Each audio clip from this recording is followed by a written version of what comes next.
The legendary Mr. Joey Tempest, frontman, singer, songwriter, rock god, legend of Europe, will be joining me in the studio with his unplugged acoustic guitar.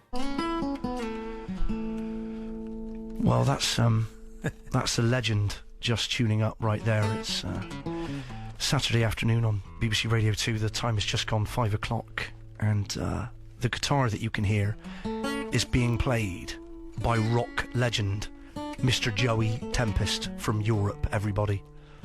Hello, sir. Hello, nice to be here. It's a pleasure to have you here. It's fun, it's fun. How are you feeling? I'm feeling good today, feeling good. You've just finished a European tour. Yeah. How did that go? It's been so nice to do this tour on this last Look at Eden album. We've been out for 1.5 years, just finished now, going into the studio in October. You're going to record another album in October? Yeah, in October we'll go in Stockholm with Kevin Shirley, who's worked with, Bono Massa, Blackstone Cherry and Aerosmith, and it's going to be nice to work with him. It's going to be a great album. We finally, I think, just going to do a real rock album, finally. Oh, I think we're getting there finally. Really? After all of these years? After all these years, I've always said one of these days this band is going to mount to something, you know? Yeah. Well, have you never really seen Europe as being a hard rock band as such? Oh yeah. We started out as only listening to Lizzie and UFO and Deep Purple and Led Zeppelin, and so we did two more heavier albums, Europe and Wings of Tomorrow, which were our two first album. And then we got together with Kevin Nelson, who produced Journey, and the sound changed a bit on our third. That was where Final Countdown, that song was on there. That was 85? Yeah, 85, 86, yeah. And then we did Out of This World. We recorded that in Olympic Studios here in London. And then went to LA to record Prisoners in Burbank. So, and that was that trip. That was those 10 years, constant touring, 5 albums.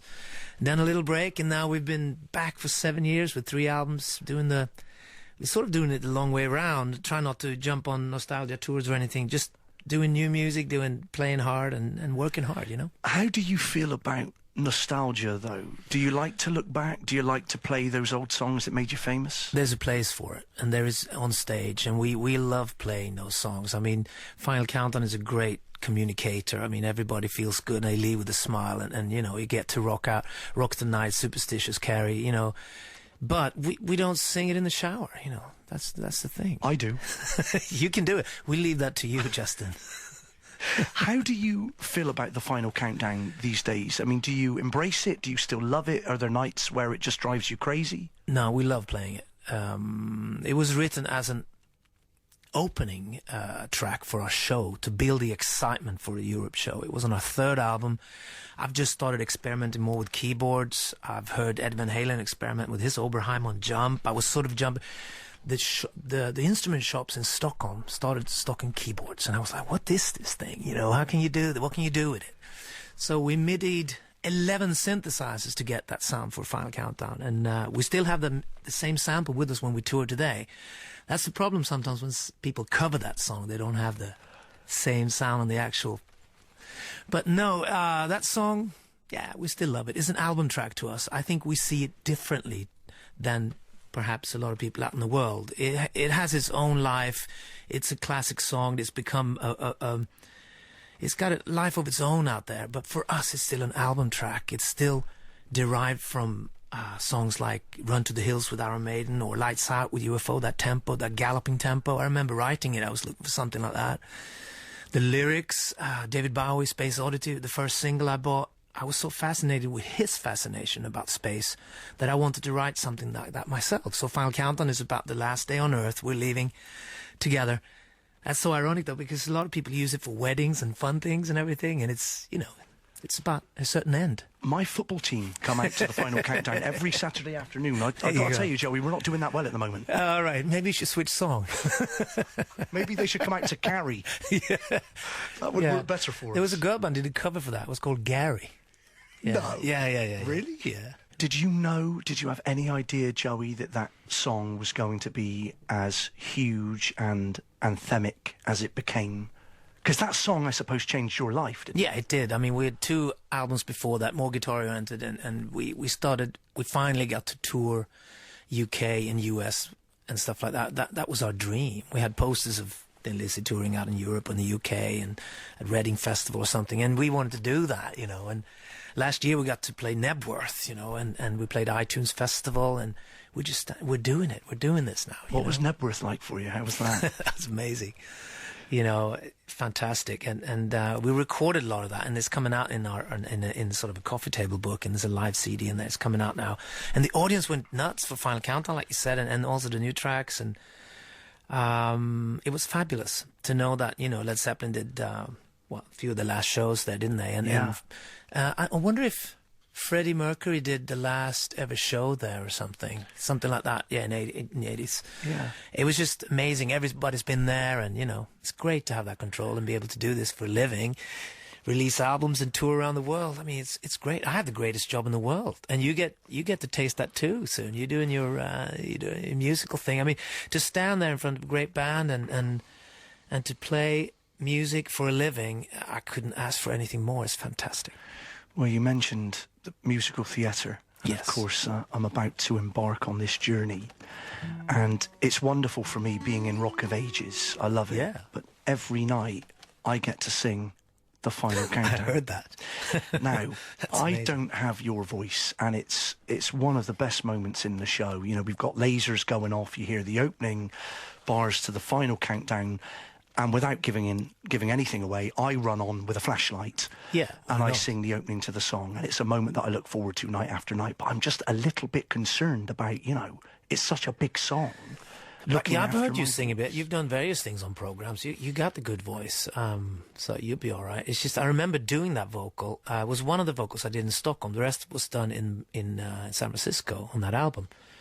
But I remember coming home that night thinking, oh, that was sort of a new style to sing for me. You hold the note straight and you keep it high and long notes, and it is kind of hard.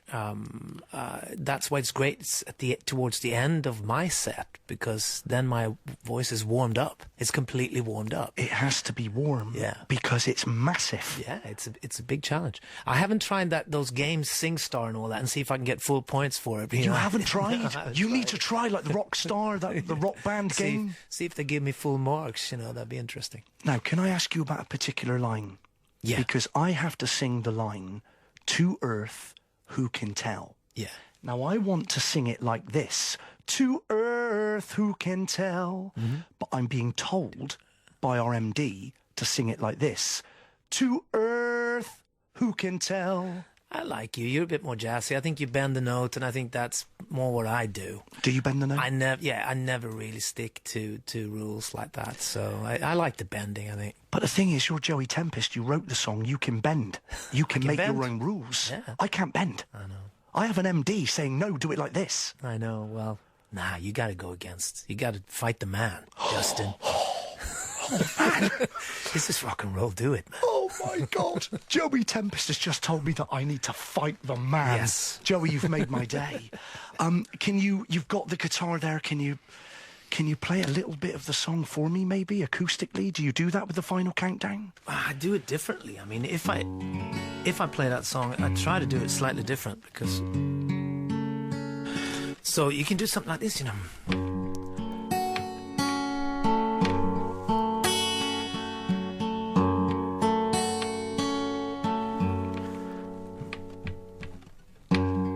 We're leaving together, still it's farewell. Maybe we'll come back to Earth, who can tell? Guess there is no one to blame. We're leaving ground. Will things ever be the same again? It's the final countdown. Oh, the final countdown.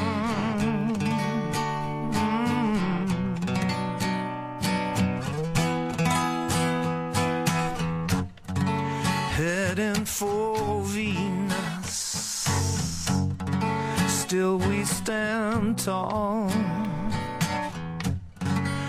Maybe they've seen us and welcome us on. So many light years to go on, and things to be found. Will things ever be the same again? It's the final countdown.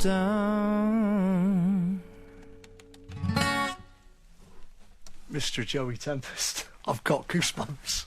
Thank you very much. Oh, man alive. Have you ever performed a song like that live before? Occasionally, if me and John maybe do an acoustic version of it, yeah. Not live. I don't think we've done it like this live, no. Not with the band, not with the show. Can I suggest, I mean, who am I, but can I suggest that maybe once in a while, every now and again, you should? We did it, a similar version with a string quartet once, so yeah, we've tried it. Thank you for the, maybe we should strip it down, do it like this. Strip it down? Fight the man, strip it down, man. What's it like being on the road these days, Joey? You've just come off the back of a big European tour. How has it changed compared to, the mid-'80s? What's different? I don't know. We used to party 80% and play music 20%. Now it's the other way around. It was 80-20 back then? Yeah. 80% the other way partying? Did it get pretty wild for Europe back in the mid-'80s? I mean, we were kids. We started touring in Sweden when we were 17, 18. And we toured quite a lot. And so we were, boys on the road already then. That was way before Final Countdown. But that's when we started touring the world and to tour US and UK. I mean, it was crazy. There was some incidents. We've been in positions when we really have to run for our lives, Really? You must know that. You're getting real famous, Justin. Come on. I get a couple of middle-aged ladies every now and again. I'm not quite sure what they want to do with me, Joey. But, and I don't run that fast either. I kind of want to be cool. Okay, I mean, do you run quick? I'm not that fast a runner. I don't know. Maybe. When was the first huge tour? I would imagine that would have been, 86? Yeah, we started touring in Europe in bigger venues. Hammersmith was obviously a fantastic show for us. Yeah. I traveled there when I was 16 with the drummer to see Thin Lizzy. And I was sitting there with the glitter bar and everything and listening to Cowboy Song. And when we got there ourselves, it was just magic, We were playing here. So we've done Hammersmith a few times. But the first real crazy tour, was probably 88 with Def Leppard. They were number one with Pour Some Sugar on Me. We were special guests. You can imagine that tour in America. Wow. Oh, my God. How crazy did it This get? is not the right forum to bring things up, but Yes, it that is. was wild. How wild did it get, Joey? This is absolutely the right forum. This is your platform, Joey. How wild did it get? No, it got pretty crazy. No, but it was great. It was great to get to know those guys, and Joe and I still have a little contact, and that tour meant a lot to us. And then we moved on, and we did big tours after that as well. So yeah, Who was the wildest on that tour, Def Leppard or Europe? Well, you have to ask Joe, but he has actually gone out and say that he's never toured with a wilder band. I think it was due to our drummer mostly. He's got the same personality as you. He's absolutely crazy and he can sleep at night. You know what I mean? But he might have done some different things to you. But he Oh my he goodness. was no, but he's a lovely force, and I love the guy. And he doesn't. If you ask him, he'll tell you all about it. So he's kind of cool like that. Is there a book? Is there a book out? Have you written a book? Because, the rock biog is like, that's a big thing. They are on our cases like badasses. Why don't you do it? Now we're waiting. We have a few chapters. I told my manager the other day we have a few chapters left because things are going so well for us now, and we want to do some more before we do it, And we have some stories, and I asked the bass player, "Do you really want to do this? Do you want to talk about all that stuff? You kids are now, teenage and all that. Oh, maybe soon, Now, I've read, as I'm sure you have, I've read The Dirt by Motley Crue, Yeah. and there were one or two very interesting stories in that book. Are you saying that you have stories that could top Motley Crue's book and Not just really. blow not it out really. of the I don't water? think so. I mean, we were never that kind of band either that really played on it and talked about how wild we were or anything. But we were just kids touring, and I think a book could be interesting in various ways. You don't really just have to be, dirty. It can be other stories as well. But of course, there'll be some rock stories as well. Well, I was watching just this morning the DVD of your gig at the Shepherd's Bush Empire. Yeah. And I've got to say that your voice is still phenomenal. Thank you. That was the third gig on that tour, UK tour. It was earlier this year, I think, yeah. Well, let's have a listen to Mr. Joey Tempest in action now, and I think we're going to have a listen to the track "Last Look at Eden," all right, which was the title track from your last album. Yes. Can you tell us about this track, Joe? Yeah, it was one of the tracks that we really felt strongly for. It was just before the election in America when Obama got in, and it was a little bit of a reflection to that lyrically. But the song has that majestic feel. It's got that rock feel, and we worked with a young producer in Gothenburg, and it really captured the sound. We went to Prague to do some strings on it. It took on a different life, and it's one of our favorites when we play live. John, guitar player, saying, I can't wait to play that. And we open with this, and it's...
Joey, do you ever think that Axl Rose copied your vocal style? I'd like to think that. I think he's got a great rock voice, one of the greatest. I don't know. I met him, didn't I? Yeah, I met him in Tokyo. What was he like? You know, in Tokyo, there's this place called Lexington. It's not there anymore. Lexington Bar and Grill, and that's where all the artists met to drink. And because obviously, for those people that did drugs, you couldn't take anything into Japan. It's well documented. You can't. So it had to resort to alcohol. So everybody went to this place, just party. And I just remember him one night sitting in the corner by himself with a fur coat on him. And the rest of the band I was talking to and partying with, and it just got completely out of hand. But then I did meet him in the bathroom, and we talked about Bermuda Triangle of all the things. I don't know. That was the conversation. It was very short, and it was about Bermuda Triangle. And then it got out of control. I think we got thrown out around 4 or 5 there. But they came to see us play. Oh, yeah, because this was the end of the 80s, beginning of the 90s, and they came to see us play. And we had that big show, you know, the hard rock show. We came from that background. We wanted to do the biggest impression. And they went, and we went to see them, and they just started. And they didn't have a set list. They were meeting at the drum kit to talk about what song to play. They didn't have any lights with them. It was just so, it was actually the turning point when the 80s sort of met the 90s. Yeah. And it was kind of a weird period because we were signed to New York and we felt the winds of change. Pearl Jam CD was on the desk when we were up the last time. It's like, really? whoa, something's going on here. I mean, we loved those bands and all that, but it was a big change. But the great thing about Guns, they kept the fire burning as a classic rock band through that period. That's what I like about them. They're sort of a link. They kept, you know, burning through the 90s where a lot of bands went away for a while, you know. How do you feel, or how did you feel then about the grunge period? It was a weird thing because there was a party at Burbank where some of us in the band, I don't remember what it was, but Nirvana was there. A few of the guys in Nirvana was there, and it was really weird. And it was on the wall there at Oakwood Apartments. It said, "Who the f*** is Joey Tempest?" I think it said. Really? And according to legend, and it was Kurt Cobain that wrote it. You're kidding. So there you got, you know, it was kind of weird. And I asked my drummer, "Is it true? Was it?" Yeah, I mean, I was there. They talked about it. It's you know, but why would he do that? It was kind of interesting. It was a big change going on, you know. Yeah. So they were taking over, you know, bands like that. You know, it was great. Just briefly, I know you're going back into the studio, I think, in the autumn. Is that right? To work on the next album? That's right. What can we expect? It'll be very scary. Scary rock. Yeah. I'll look forward to it. Yeah. Mr. Joey Tempest, thank you so much for Thank coming you. in. It's been a pleasure to speak to you. Yeah. See you soon. Take care, man.